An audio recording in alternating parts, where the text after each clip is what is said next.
ആയിരിക്കാൻ വലിയവനായ ദൈവം ചെയ്ത വലിയ ഭാഗ്യത്തിനായി കർത്താവിനെ സ്തുതിക്കുന്നു. എന്നെ കേൾക്കുന്ന എല്ലാ അഭിഷിക്തന്മാർക്കും അഭിഷിക്തമാർക്കും പിതാക്കന്മാർക്കും മാതാക്കന്മാർക്കും ക്രിസ്തയേശുവിന്റെ നിസ്തുല്യ നാമത്തിലുള്ള സ്നേഹവും ക്രിസ്തീയ വന്ദനവും അറിയിക്കുന്നു. ദൈവം നിങ്ങളെ ധാരാളമായി അനുഗ്രഹിക്കുമാറാകട്ടെ. സ്തോത്രം. ഈ വിശുദ്ധമായ പകലിൽ നിങ്ങളുടെ കൂടെ ഇരുന്ന് അല്പനിമിഷം ദൈവജനം പങ്കുവയ്ക്കാൻ കർത്താവ് തന്നിരിക്കുന്ന ദൂത് യോശുവയുടെ പുസ്തകം 1-ാം അധ്യായം അതിൻ്റെ 5-ാമത്തെ വാക്യത്തിലേക്ക് വരുമ്പോൾ അവിടെ ഇങ്ങനെ വായിക്കുന്നു: നിന്റെ ജീവകാലത്ത് ഒരിക്കലും ഒരു മനുഷ്യനും നിന്റെ നേരെ നിൽക്കുകയില്ല. ഞാൻ മോശയോട് കൂടെ ഇരുന്നത് പോലെ നിന്നോട് കൂടെയും ഇരിക്കും.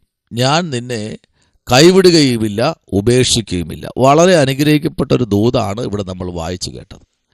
ഒരിക്കലും കൈവിടാത്ത ഒരു ദൈവം, ഒരിക്കലും ഞാൻ മാറിപ്പോകില്ല എന്ന് ഉറപ്പ് തരികയാണ്. സ്തോത്രം. നമുക്കറിയാം, മോശയുടെ മരണശേഷം യോശുവയെ ദൈവം തിരഞ്ഞെടുത്ത് ദൈവം ജനത്തെ ഏൽപ്പിക്കുമ്പോൾ യോശുവയ്ക്ക് ഒരുപാട് പരിമിതികളുണ്ടായിരുന്നു. എന്നാൽ ആ പരിമിതിക്കകത്ത് നിന്ന് യോശുവയെ പുറത്തു കൊണ്ടുവന്ന് ദൈവത്തിൻ്റെ ഉദ്ദേശം യോശുവയിൽ കൂടെ നിറവേറ്റേണ്ടതിന് മോശ ബാക്കി വച്ചിട്ട് പോയതെല്ലാം സകലതും യോശുവയിൽ കൂടെ ചെയ്തെടുക്കാൻ ദൈവം ആ തലമുറയിൽ യോശുവയെ കണ്ടിരുന്നുവെന്ന്. അങ്ങനെയെങ്കിൽ ഇന്ന് പകൽക്കാലം യോശുവയോട് ദൈവത്തിൻ്റെ ആത്മാവ് ശക്തമായി ഇടപെട്ടു. ആമേൻ. നീ എന്ത് ചെയ്യണം? ആമേൻ. ഞാൻ നിന്നെ ഒരിക്കലും എന്ത് ചെയ്യില്ല, കൈവിടുകയില്ല. Praise the Lord. എന്നാൽ 6-ാം വാക്യം പറയുന്നു, നീ എന്ത് ചെയ്യണം? ഉറപ്പും ധൈര്യവുമുള്ളവനായിരിക്കുക. സ്തോത്രം. അപ്പോൾ നിനക്ക് എന്ത് വേണം? ഞാൻ പറയുന്ന കാര്യത്തിൽ കുറിച്ച് നിനക്ക് എന്ത് വേണം? ഉറപ്പ് വേണം. എങ്കിൽ മാത്രമേ നിനക്ക് നിന്നിൽ ഞാൻ ഏൽപ്പിക്കുന്ന ആ ദൗത്യങ്ങൾ ചെയ്യാൻ കഴിയൂ. അപ്പോൾ ഉറപ്പും ധൈര്യവുമുള്ളവനായി. ആമേൻ. അപ്പോൾ നിനക്ക് ആദ്യം വേണ്ടത് ഉറപ്പ് വേണം, രണ്ടാമത് നല്ല ധൈര്യം വേണം. ആമേൻ. കാരണം നിന്റെ മുമ്പിൽ വരുന്ന ജാതികൾ അവർ ശക്തന്മാരാണ്. ആമേൻ. അവർ നിന്നെക്കാളും ബലമുള്ളവരാണ് നിന്റെ മുമ്പിൽ വരുന്നത്. അപ്പോൾ നീ നല്ല ഉറപ്പുള്ളവരായിരിക്കണം. ഇതെല്ലാം ആമേൻ ദൈവം യോശുവയോട് പറഞ്ഞു കൊടുക്കുകയാണ്. കാരണം യോശുവയോട് പറയുന്നതിൽ കാര്യമുണ്ട് കേട്ടോ. Price the Lord. കാരണം മോശ അതിജീവിച്ച ഒത്തിരി പ്രശ്നങ്ങളുണ്ടായിരുന്നു. മോശയുടെ ജീവിതത്തിൽ മോശ അതിജീവിച്ച ഒരുപാട് കാര്യങ്ങൾ, അതിലെല്ലാം ആമേൻ സ്തോത്രം ഒരു തീർപ്പ് കൽപ്പിച്ചുകൊണ്ട് 1-ാം അധ്യായത്തിലേക്ക് വരുമ്പോൾ ആ ദൂതുകളെല്ലാം യോശുവയുടെ മേൽ ഫലമേൽപ്പിച്ചിട്ട് കർത്താവ് പറയുകയാണ്, നീ ഉറപ്പും ധൈര്യമുള്ളവനായിരിക്കണം. ഒരു കാര്യമുണ്ട്, നിന്റെ ജീവകാലത്ത് ഒരിക്കലും ഒരു മനുഷ്യൻ നിന്നെ പരാജയപ്പെടുത്തുകയില്ല, നിന്നെ ജയിക്കുകയില്ല. സ്തോത്രം. മാത്രമല്ല നിന്റെ നേരെ നിൽക്കുകയില്ല. കാരണം ഇന്നലെ വരെ നിന്നെ പരിഹസിച്ചവരും മാറ്റി നിർത്തിയവരും കളിയാക്കിയവരും ഈ വിശുദ്ധ ഞായറാഴ്ച പറയുകയാണ്, സകല വാഴ്ത്തത്വങ്ങളും ഞാൻ നിന്റെ കയ്യിൽ ഏൽപ്പിക്കും. Price the Lord. സകല വാഴ്ത്തത്വവും ഞാൻ ഏൽപ്പിച്ചിട്ട് ഒരു വലിയ ദൗത്യത്തിൽ കൂടെ നിന്നെ ഞാൻ കടത്തിവിടും. അപ്പോൾ കടത്തിവിടുമ്പോൾ നീ ചിന്തിക്കേണ്ട ഒരു ഭാഗമുണ്ട്. ആമേൻ. നിന്നിൽ ഏൽപ്പിച്ചിരിക്കുന്ന സകലതും ആമേൻ ഞാൻ ഇന്ന് നിവർത്തിക്കാൻ പോകുകയാണ്. അപ്പോൾ നീ എന്ത് ചെയ്യണം? ഉറപ്പും ധൈര്യവുമുള്ളവനായിരിക്കുക. ഞാൻ അവർക്ക് കൊടുക്കാമെന്ന് പറഞ്ഞ അവരുടെ പിതാക്കന്മാരോട് സത്യം ചെയ്ത ദേശം ഈ ജനത്തിന് നീ എന്ത് ചെയ്യും? അവകാശമായി വിഭാഗിക്കും. Price the Lord. അപ്പോൾ മോശയ്ക്ക് ചെയ്യാൻ കഴിയാത്ത, അല്ലെങ്കിൽ മോശയുടെ കാലത്ത് മോശ ബാക്കി വച്ചിട്ട് പോയ സകല അധികാരങ്ങളും ഈ സമയം മുതൽ ഞാൻ നിന്നെ ഏൽപ്പിക്കുകയാണ്. സ്തോത്രം. അപ്പോൾ അത് നിന്നെ ഏൽപ്പിക്കുമ്പോൾ നീ അവിടെ വിശ്വസ്തനായിരിക്കണം. ആമേൻ. എങ്കിൽ മാത്രമേ എൻ്റെ ദാസനായ മോശയോട് കൽപ്പിച്ചിട്ടുള്ള ന്യായപ്രമാണങ്ങളൊക്കെയും അനുസരിച്ച് നടക്കേണ്ടതിന് നല്ല ഉറപ്പും ധൈര്യവും. അപ്പോൾ എന്ത് വേണം? ധൈര്യം മാത്രം പോരാ, നല്ല ഉറപ്പ് വേണം. ആമേൻ. ഏൽപ്പിക്കുന്നത് നിസ്സാരക്കാരനല്ല കേട്ടോ.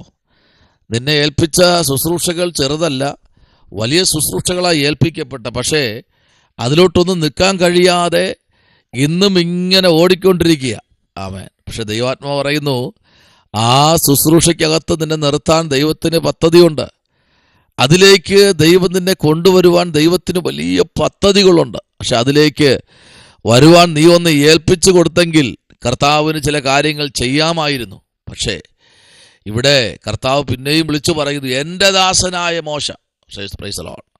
അപ്പോൾ അവൻ ആരായിരുന്നു? എൻ്റെ ദാസനായിരുന്നു. പക്ഷേ ഒരു കാര്യമുണ്ട്, യോശുവയ്ക്ക് ദൈവം കൊടുത്തിരിക്കുന്ന ദൗത്യം ചെറുതല്ല കേട്ടോ, വലിയ ദൗത്യമാണ് കൊടുത്തിരിക്കുന്നത്. ആമേൻ. 3-ാം അധ്യായം പഠിക്കുമ്പോൾ ഭയങ്കരമായ ദൗത്യങ്ങളും ആമേൻ യോശുവയിൽ കൂടെ ദൈവം കൈമാറുകയാണ്. 3-ാം അധ്യായത്തിന് 1-ാമത്തെ വാക്യമൊക്കെ നമ്മൾ വായിക്കുമ്പോൾ, അനന്തരം യോശുവ അതികാലത്തെഴുന്നേറ്റു, വാഴ്ത്തത്വമുള്ളവൻ സൂര്യൻ അടിക്കുന്നതുവരെ കിടന്ന് ഉറങ്ങാതെ, വാഴ്ത്തത്വമുള്ളവൻ ശുശ്രൂഷയുള്ളവൻ അതികാലത്തെ എഴുന്നേറ്റു, അവനും ഇസ്രായേൽ മക്കൾ എല്ലാവരും സ്തോത്രം ശേക്കേമിൽ നിന്ന് പുറപ്പെട്ട് യോർദാൻ അരികെ വന്ന് മറുകര കടക്കും മുൻപേ അവിടെ താമസിച്ചു. ശേക്കേമിൽ ഇവർ താമസിച്ചു. കാരണം അവരുടെ മേൽ എന്തുണ്ടെന്നറിയാം, അവർ പെട്ടകം ഇരിപ്പുണ്ട്. യഹോവ അവരെ ഏൽപ്പിച്ച പെട്ടകം ഇരിപ്പുണ്ട്. ഈ പെട്ടകത്തെ അവർക്ക് ചുമക്കണം. ആമേൻ. അപ്പോൾ ശേക്കേമിൽ അവർ പാർത്തു. കാരണം അതിരാവിലെ എണീറ്റു. അവരെ ഏൽപ്പിച്ച ദൗത്യങ്ങൾ അവർ പൂർത്തീകരിക്കണമല്ലോ. അവർ രാവിലെ എണീറ്റ് അവർ യാത്ര പുറപ്പെടുകയാണ്. ഇന്ന് പകലിൽ ദൈവമക്കൾക്ക് ദൈവം തരുന്ന ദൂതുകൾ ഒന്നും നിവർത്തിക്കാതിരിക്കത്തില്ല. അതിനായി നമ്മൾ പ്രയത്നിക്കണം, അധ്വാനിക്കണം. ആ ദൂത് പെട്ടെന്ന് തന്നെ നമുക്ക് ലഭിക്കാൻ നമ്മൾ എന്ത് ചെയ്യണം?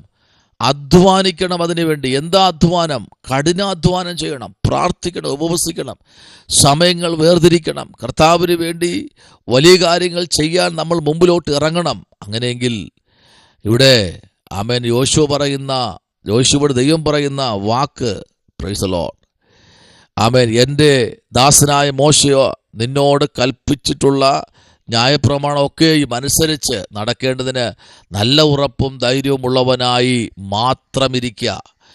ചെല്ലിടത്തൊക്കെ എന്തു ചെയ്യും? ആമേൻ, നീ ശുഭമായിരിക്കേണ്ടതിന് ആമേൻ അതിനെ വിട്ട് ഇടത്തോട്ടോ വലത്തോട്ടോ മാറരുത്. സ്തോത്രം.